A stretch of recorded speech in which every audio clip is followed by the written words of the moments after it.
I have nightmares where I'm trapped in a shower. The drain is plugged, and the water won't stop pouring down on me. The water rises to my ankles, to my waist, and then over my head. The shower curtain turns to glass, and my screams turn into gargles. A dark figure presses its face against the glass on the other side, and it watches me. I plead, but it won't let me out. I swallow water and flail helplessly in my glass coffin. I wake up, gagging. I know where the nightmare came from. I never have to dig too deep. The incident is never far from my subconscious. Finding it is easy. Getting over it is not. It was the summer of my 12th birthday when the Hudsons moved in across the street. 3 people, one of them a really old woman. She was tiny, frail, skeletal almost, thin white hair, faded blue flowery dress. Her head hung from her neck and it wobbled as the man pushed her up a makeshift wheelchair ramp into the house. At the time, I couldn't figure out if she was alive or dead. A few minutes later, she appeared in an upstairs window, sitting in her wheelchair. She was directly facing my bedroom, and I cautiously peered out from behind my curtains. Her head was upright now, and she stared at me. Just stared, without moving her head an inch. I closed my drapes. For days, she sat at that window. She watched the cars putter down our suburban road and gazed at the neighborhood kids scurrying through their yards. I never saw anyone else in the room. I never saw her move from that wheelchair. At night, I nervously peeked through the crack in my drapes. Her silhouette was still in that window, lights off, staring out into the darkness at my bedroom. I couldn't tell, but I knew she was watching me. The stories about her cropped up pretty quick amongst my friends in the neighborhood. That she was a witch, that she was a doll, that she was actually dead. But I knew she wasn't dead. Sure, I never saw her move from that window, not once. And I never saw her head turn, but I felt her eyes move as they studied me. I could feel her watching me, all alone in my bedroom in the middle of the night with my drapes firmly shut. I'd wake up and shudder. Her eyes were on me. I just knew it.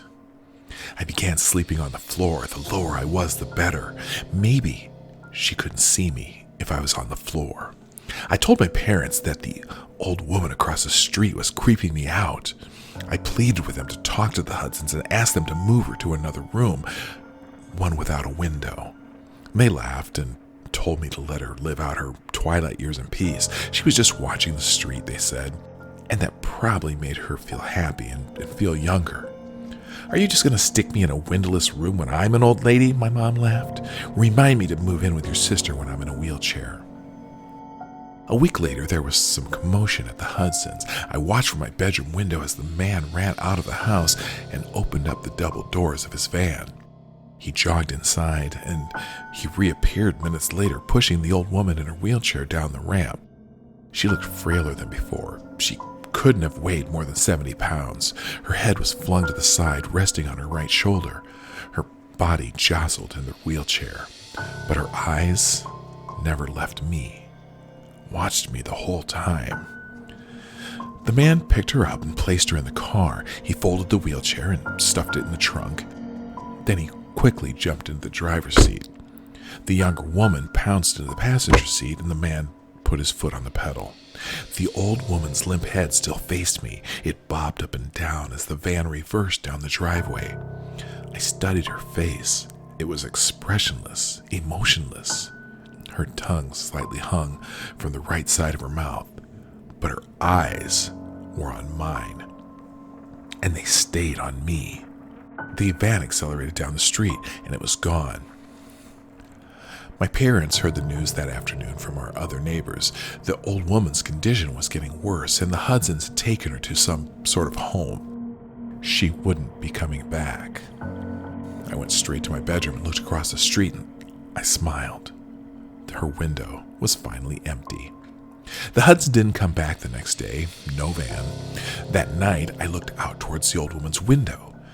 There was no one there, no wheelchair, but the bedroom light was on. I remember telling my dad I thought it was strange, and he just shrugged and said, "Must be on some sort of timer or something." I woke up in the middle of the night and nervously peered out my bedroom window. That bedroom light was still on. It suddenly flicked off, and I ducked below my window frame. I slowly rose, and I looked out, expecting to see the silhouette of that tiny skeletal being. I watched for 10 minutes, pinching and straining my eyes. The light quickly flickered on and then off again. I slept on the floor again, clutching my pillowcase. I had late baseball practice the next evening. When I got home, the house was empty. My parents were at my little sister's softball game. I headed to the shower to rinse off. About 3 minutes into my shower, I felt cold. The hot steam was escaping the bathroom somehow, which didn't make sense because I had shut the door. I wiped the shampoo from my eyes, turned my head, and heard a strange noise that would haunt me in nightmares for years. The metal rings of the shower curtain being dragged across the shower rod. Someone was slowly opening the curtain. The shampoo stung my eyes, and through the stinging I saw a dark figure behind the curtain. Long, pale, bony fingers gripped the curtain as it slowly opened. I instinctively backed up in the shower as the curtain opened completely. There stood the old woman. I must have only looked at her for 1, maybe 2 seconds, but at that moment in time stood still. After all these years, I can still draw you a vivid picture of the horrifying image in front of me. Disheveled white hair, crazy in her eyes, bones jutting out from her stretched skin. Stark naked, blotchy skin, warts all over her body, skinny breasts hanging to her waist, hair where I didn't know people could grow hair. She smiled grotesquely, and I felt the shower tile against my back and the hot water pound my face. In her other hand, the old woman held a letter opener. "August," she mumbled. "August, August, August." I leapt past her, knocking her tiny body to the floor. I ran downstairs, naked and sopping wet. In my panic, I somehow remembered that I was nude, and I yanked out a pair of shorts from the hamper in the laundry room, sending the hamper crashing to the floor. I hightailed it on foot down the street, eventually winding up at my friend's house. When the police arrived, they found the old woman crumpled to a heap in the bathroom. My shower was still running. The policemen were all really nice to me, admiring me for my bravery. I told them what she said to me, August, and asked if they knew what she could have meant. "It will be August in a few days," one of them shrugged, "and you can never fully understand old and crazy, son." The Hudsons only came to our street once more to retrieve their stuff. The for sale sign was up in days. My mom told me they couldn't face the neighbors for what happened. Apparently, they had taken the old woman, the man's mother, to a special home downstate. Somehow, some way, the woman managed to escape the home and caught a bus back to our town. It never quite made sense to me. She was so old and so frail, so helpless. She could barely move those weeks she lived in that house. How had she managed to travel hundreds of miles on her own? Anyway, you can imagine what this did to me. I didn't shower for 21 years. I took baths, which I suppose aren't that different. It's still a tub, and it involves hot soapy water, but a shower with its closed curtain, water peppering the tub floor, and steam climbing the walls. You get so lost inside your own head in the shower. Thoughts consume you, and it feels so utterly safe. For a few minutes, you are alone from the world. It's your own private, misty kingdom. But that's what makes the shower so dangerous. You're enclosed, vulnerable, naked. You're exposed. I talked to people about it, my parents, a shrink, but mainly I tried to push the incident deep down into places where I couldn't find it. I didn't talk about it with anyone since I was a kid. Life carried on. Besides the baths, I was pretty normal. A few months ago, something inside me clicked. I felt the urge to re-examine the incident. It was almost like a voice in my head was telling me to do it.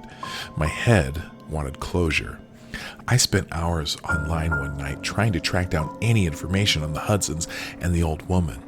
I finally found what I was looking for, an obituary for the old woman. She had died 4 years ago. Somehow that walking skeleton hadn't checked out for another 15 years. The obituary photo was a black and white picture from when she was a young woman. It was a photo of her and her deceased husband on their wedding day. His name was August, and he looked exactly like me. I closed the browser and stared at my computer desktop for 10 minutes. It finally made more sense why she called me August. Why she was obsessed with watching me. Maybe she used to write letters to her husband, and that's why she was clutching the letter opener that night. For a small moment, I felt a little better. Things always feel better when they make more sense, right? Honey, is everything okay? It was my wife. I think so, I said. I took the first shower I had taken in years that night. I didn't even jump when the curtain rungs dragged across the shower rod and my wife entered. But as she embraced me under the hot water, one question wouldn't leave my head. How come the young woman in that wedding photo looks exactly like my wife?